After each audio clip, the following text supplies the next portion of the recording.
is the 17th of September, and this is the 59th time we are speaking on the Majjhima Nikaya Suttas.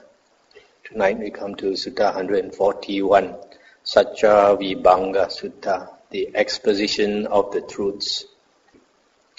Thus have I heard. On one occasion, the Blessed One was living at Benares in the deer park at Isipatana.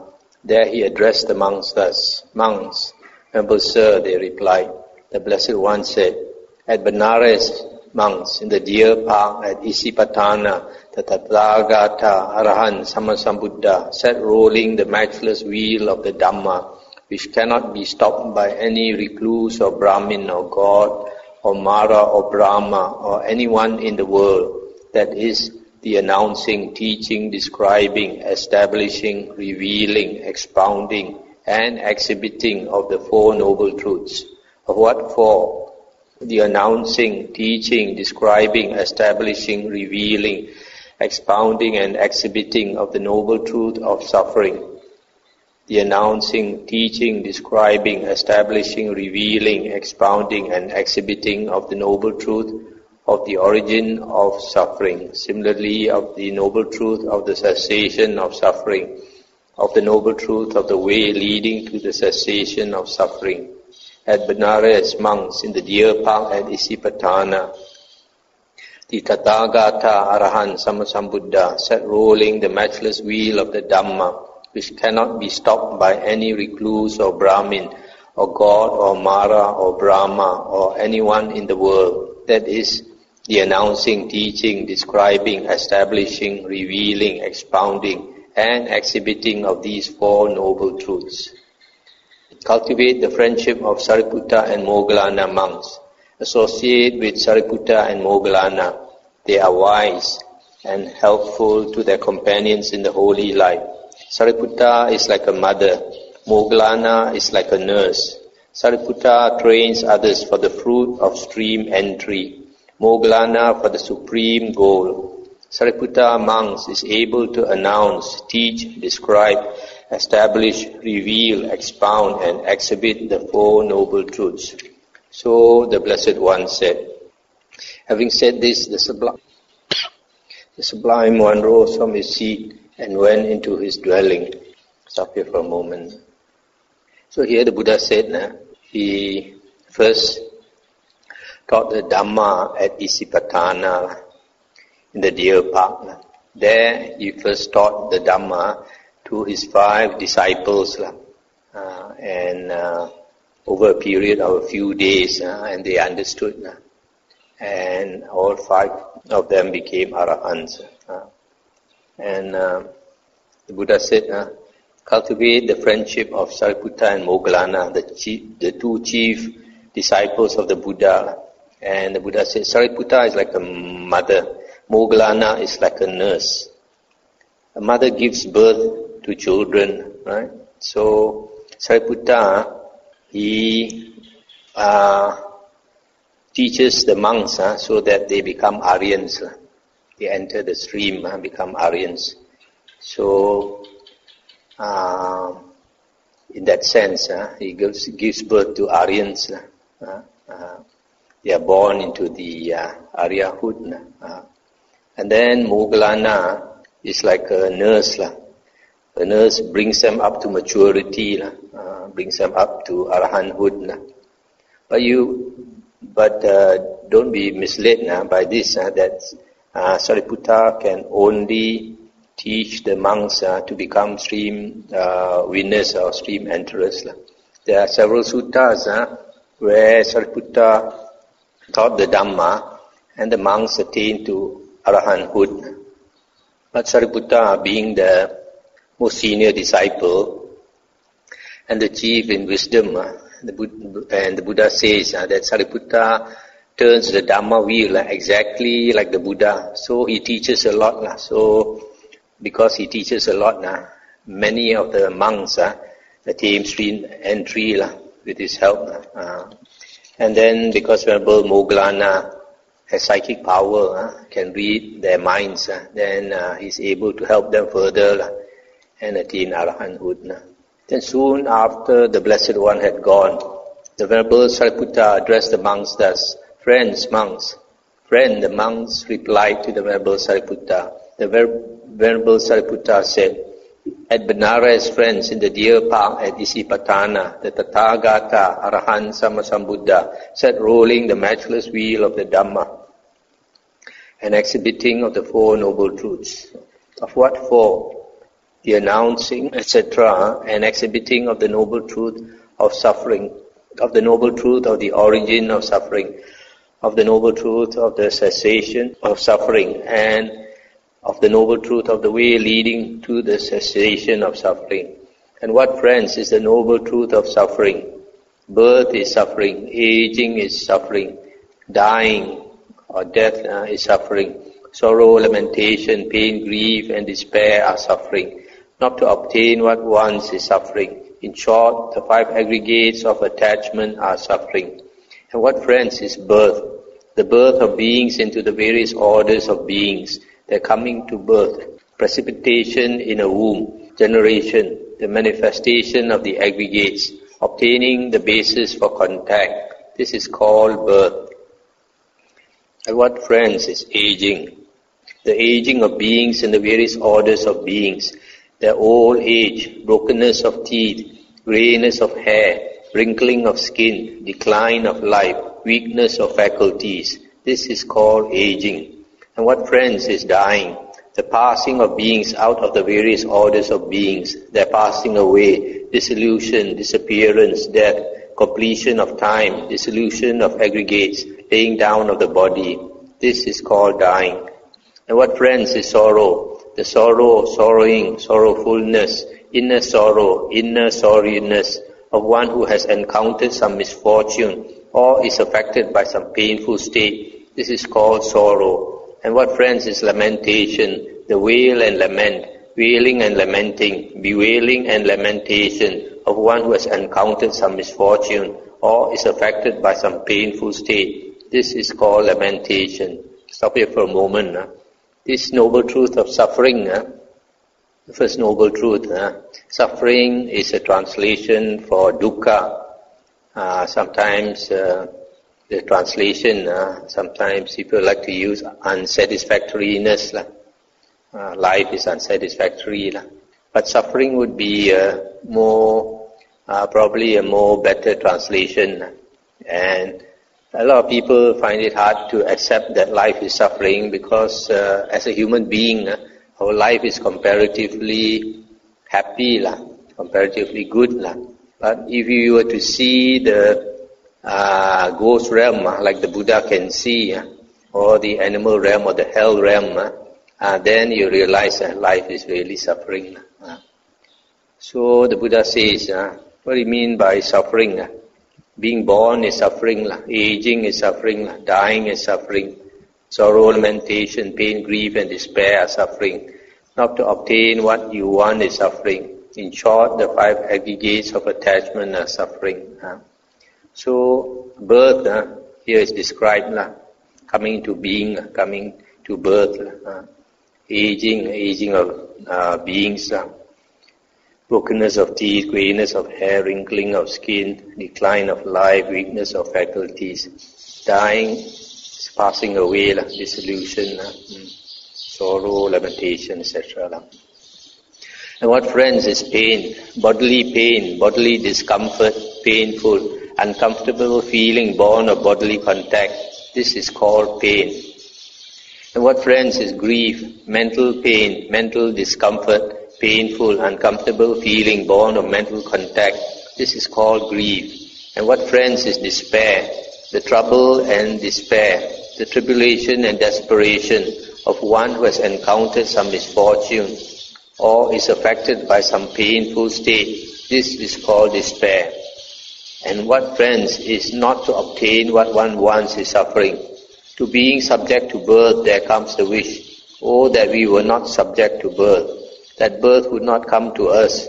But this is not to be obtained by wishing, and not to obtain what one wants is suffering. To being subject to aging, subject to sickness, death, sorrow, lamentation, pain, grief, and despair, there comes the wish, oh, that we were not subject to This aging, sickness, dying, sorrow, lamentation, pain, grief and despair. But this is not to be obtained by wishing, and not to obtain what one wants is suffering. And what, friends, are the 5 aggregates of attachment that in short are suffering? They are the material form aggregate or the body aggregate of attachment, the feeling aggregate of attachment, perception aggregate of attachment, volition aggregate of attachment, consciousness aggregate of attachment.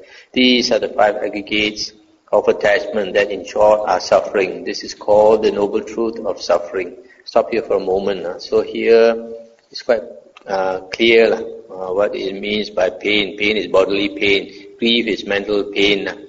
Despair, not to get what you want. Here the Buddha specifically talks about birth, not to get, not to be reborn, and not to be sick, not to age and all that. But anything in the world that we want and we cannot get is also suffering. And then in brief or in short, the Buddha says that the 5 aggregates of attachment are suffering. These 5 aggregates are body, feeling, perception, volition, consciousness. The last 4, feeling, perception, volition and consciousness can be said to be mind. So the 5 aggregates are body and mind. And these 5 aggregates we always identify with ourselves. For most people, we identify the body and the mind as I or mine, or I am in these 5 aggregates, or the 5 aggregates are inside me. So because we consider these 5 aggregates to be I and mine, we attach to it. We attach to it, and when it changes, because all things in the world are impermanent, then we are not. We suffer when it changes, because we don't want the 5 aggregates to change. We don't want the 5 aggregates to become sick, to become old and to die. And what, friends, is the noble truth of the origin of suffering? It is craving which brings renewal of being. It's accompanied by delight and lust, and delights in this and that. That is, craving for sensual pleasures, craving for being, and craving for non-being. This is called the noble truth of the origin of suffering. And what, friends, is the noble truth of the cessation of suffering? It is the remainderless fading away and ceasing, the giving up, relinquishing, letting go, and rejecting of that same craving. This is called the noble truth of the cessation of suffering. Stop here a moment. So here the Buddha says the origin of suffering is craving, which brings renewal of being. And this craving, there are 3 types of craving. Craving for sensual pleasures, that means craving for sights, sounds, smells, taste, touch, and we can also include thoughts. So this is worldly pleasure. Most people, because we don't know of any pleasure higher than this pleasure, so worldly people will indulge in sensual pleasure, and they feel they must indulge in sensual pleasure because the world is suffering. Or even if they don't indulge in sensual pleasure, life is so boring. They want excitement, they want happiness, they want enjoyment. So this enjoyment comes from enjoying beautiful sights, sounds, smells, taste and touch, especially the 5 chords of sensual pleasure. And then the second type of craving is craving for being. That means craving for existence. We want to continue to be, to be alive. So when most people die, the craving to live is so strong, it brings them to rebirth again. The craving for non-being, there are 2 types. One is worldly craving for non-being. That means somebody is overwhelmed by suffering. For example, a person's financial empire collapses due to economic recession. Sometimes you see in the newspaper, I remember many years ago, there's one Japanese man clutching all his share certificates. He jumped down from a very high building and died. because his share certificates became worthless. So this is craving for non-being. You want to stop existing because life is so much suffering for you. You can't bear it. This happens very often. I see in the papers some people commit suicide for various reasons. Young men might be broken-hearted because got jilted and they commit suicide, and similarly for young girl, etc. Then the other type of craving for non-being is a person on the holy path. A person on the holy path, if the desire to become liberated from existence is too strong, then he goes into all kinds of unbeneficial ascetic practices. Like the Buddha, for many years, 6 years, he went through all the various ascetic practices because the desire to be liberated was so strong that he tried everything. But the Buddha says you cannot be liberated that way, because when you crave for liberation, the mind is very agitated, and the agitated mind cannot enter Nibbana. Nibbana is a cool state. The mind got to be completely cool and desireless. You don't want anything, then only you can be liberated.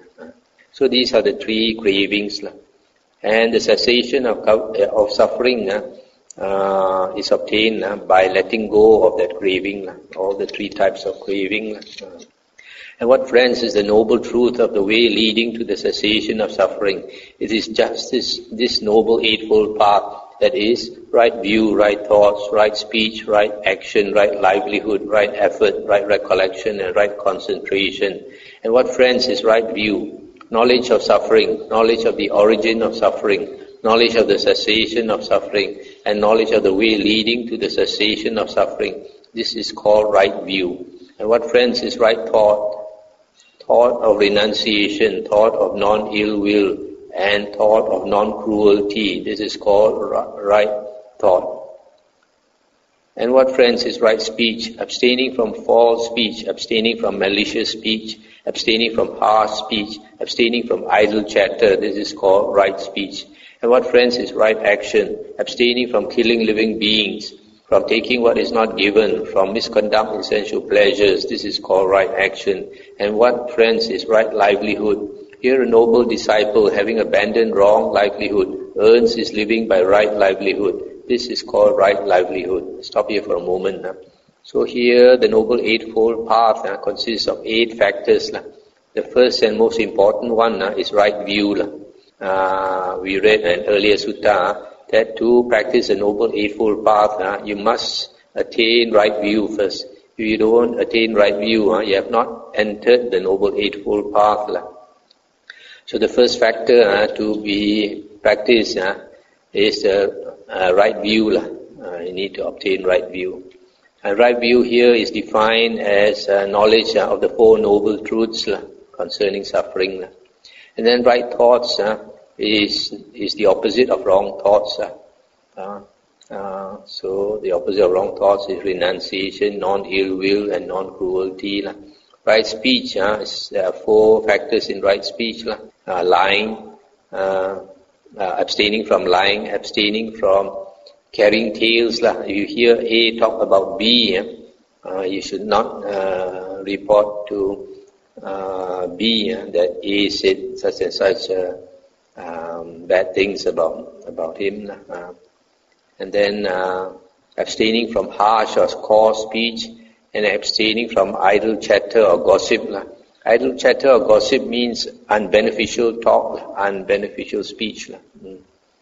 And right action is not to kill, not to take what is not given, and not to engage in sexual misconduct.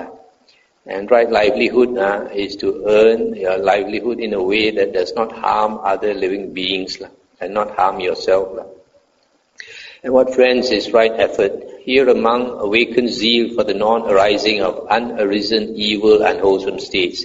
And he makes effort, arouses energy, exerts his mind and strives. He awakens zeal for the abandoning of arisen evil unwholesome states.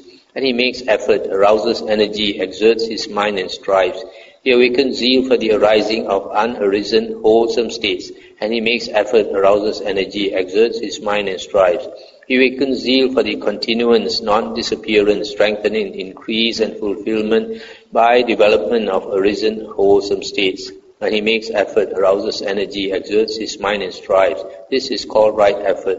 And what, friends, is right recollection? Here among abides contemplating the body in the body, ardent, fully aware and mindful, having put away covetousness and grief for the world. He abides contemplating feelings and feelings, ardent, fully aware and mindful, having put away covetousness and grief for the world. He abides contemplating mind in mind, ardent, fully aware and mindful, having put away covetousness and grief for the world. He abides contemplating Dhamma in Dhamma, ardent, fully aware and mindful, having put away covetousness and grief for the world. This is called right recollection. And what, friends, is right concentration? Here quite secluded from sensual pleasures, secluded from unwholesome states. Among enters upon and abides in the first jhana, which is accompanied by applied and sustained thought, with rapture and pleasure born of seclusion. With the stilling of applied and sustained thought, he enters upon and abides in the second jhana, which has self-confidence and singleness of mind, without applied and sustained thought, with delight and pleasure born of concentration. With the fading away as well of delight, he abides in equanimity, mindful and fully aware, still feeling pleasure with the body. He enters upon and abides in the third jhana, on account of which noble ones announce, he has a pleasant abiding, who has equanimity and is mindful. With the abandoning of pleasure and pain, with the previous disappearance of joy and grief, he enters upon and abides in the fourth jhana, which has neither pain nor pleasure, and utter purity of mindfulness and equanimity. This is called right concentration. This is called the noble truth of the way leading to the cessation of suffering. At Benares, friends, in the deer park at Isipatana, the Tathagata Arahant Sammasambuddha sat rolling the matchless wheel of the Dhamma, which cannot be stopped by any recluse or Brahmin, or God or Mara or Brahma, or anyone in the world. That is, the announcing, teaching, describing, establishing, revealing, expounding, and exhibiting of these four noble truths. That is what the Venerable Sariputta said. The monks were satisfied and delighted in the Venerable Sariputta's words. That's the end of the sutta. So here, right effort is to always examine the mind and prevent unarisen, evil, unwholesome states from arising. And if evil, unwholesome states have already arisen, then to abandon it quickly. And then to make effort for the arising of unarisen, wholesome states of mind. And if wholesome states of mind has already arisen, then to develop it, to continue it. This is called right effort. This right effort is very important because a lot of people in the spiritual path, we forget that what is important in the spiritual path is to change our character, to get rid of unwholesome states and to develop wholesome states. Unwholesome states of mind are those states that give you suffering. For example, greed, hatred, jealousy, restlessness, sloth and torpor, doubt, worry, all these are unwholesome states. And wholesome states of mind are those that are the opposite, non-greed, non-hatred or non-anger, tranquility, concentration, etc. And then this right recollection, sometimes it's translated as right mindfulness. But then we have to remember this sati, samasati, right recollection, it is not general mindfulness. It can be translated as mindfulness, provided we know that it is a specific mindfulness. Mindfulness only towards four things, four objects of sati, body, feelings, mind and Dhamma. So because it is a specific type of mindfulness, Basically, it means remembering to contemplate these four things. That's why it is called recollection. And right concentration, as you can see here, in the Buddha's Noble Eightfold Path, right concentration is always the four jhanas. Because the Buddha says, when a person attains the four jhanas, he gets rid of the five hindrances that prevent wisdom from arising, prevent you from seeing things as they really are. So that's why we need to attain the jhanas, to see things as they really are and attain wisdom. So this is a basic description of the Four Noble Truths. This description of the Four Noble Truths is also seen in several other suttas.